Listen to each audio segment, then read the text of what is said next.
सिरसा कच्चा आढ़ती एसोसिएशन की एक बैठक कालांवाली के निजी पैलेस में प्रदेश उपाध्यक्ष सुरेंद्र मिश्नावादी की अध्यक्षता में हुई। इस बैठक में सिरसा, डबवाली, कालांवाली, ऐलनाबाद, रनिया आदि शहरों के आढ़तियों ने भाग लिया। बैठक में सरकार द्वारा किसानों की फसल की सीधी खरीद व किसानों को फसल का सीधे भुगतान करने पर चर्चा की गई और उक्त मामले के विरोध में हड़ताल करने के संकेत दिए। उन्होंने कहा कि सरकार द्वारा किसानों की फसल की सीधी खरीद करने और उसका सीधा भुगतान किसानों के खाते में करना मेरी फसल मेरा ब्यौरा शुरू किया है।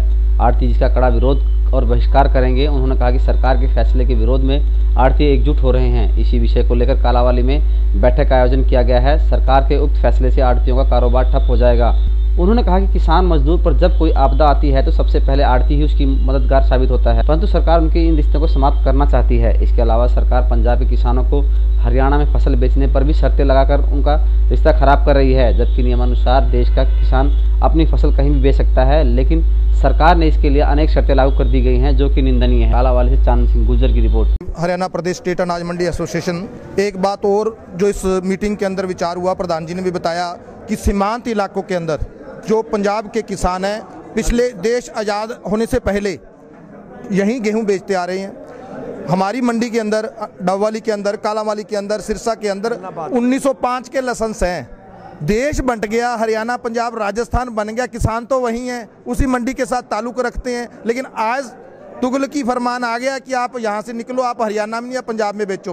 किसान को बांट दिया सरकार ने। इसीलिए सरकार से गुजारिश है कि समय रहते वो सचेत हो जाए, नहीं तो सारे के सारे व्यापारी, सारे के सारे आढ़ती हरियाणा की हम हड़ताल। बिल्कुल उन्हीं के आह्वान पर वही आकर हमें कह रहे हैं। आज कल स्टेटमेंट पढ़ना, कल की अखबारों में था, जसवीर भाटी जी हैं राष्ट्रीय किसान यूनियन के अध्यक्ष, उनका बयान था कि यदि सरकार नहीं मानी और पंजाब और हरियाणा को बांटा गया हमारे लिए, क्योंकि हम स्वतंत्र हैं, हम कहीं भी जाकर फसल बेच सकते हैं, तो हम उनके साथ रहेंगे। हम मिलजुल कर यह आंदोलन लड़ेंगे। अकेला आढ़ती नहीं, अकेला मजदूर नहीं, अकेला किसान नहीं। हरियाणा सरकार को सचेत करना चाहूँगा कि सिरसा डिस्ट्रिक्ट की सभी अनाज मंडियों के एसोसिएशंस की यहाँ बैठक हुई।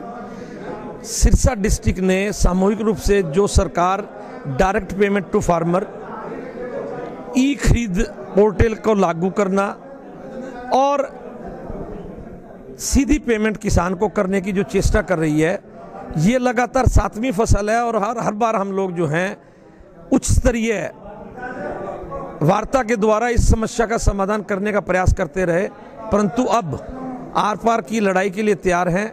जब तक कोई स्थायी समाधान नहीं होगा, पूरा हरियाणा एक रूप से हड़ताल पर जाने के लिए तैयार है और सिरसा डिस्ट्रिक्ट की सभी प्रधानों के द्वारा लिए गए निर्णय को मैं मेरे स्टेट प्रेसिडेंट और स्टेट बॉडी को आगे प्रेषित करूंगा और पूरे स्टेट हरियाणा प्रदेश में जो हमारी एसोसिएशन के अध्यक्ष अशोक गुप्ता जी निर्णय लेंगे, हम उसको समरूप रूप से लागू करेंगे।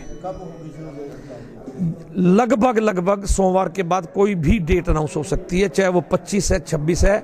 ये निश्चित है कि जो 28 को सरकार खरीद सरसों की शुरू करना चाह रही है प्रदेश में, उससे पहले कोई ठोस निर्णय नहीं लिया जाए। हम अपने हितों के लिए बिल्कुल तत्पर हैं। पूरे हरियाणा के सभी आढ़ती, 35,000 के लगभग आढ़ती हैं, सब एक सम रूप से हड़ताल पर जाएंगे।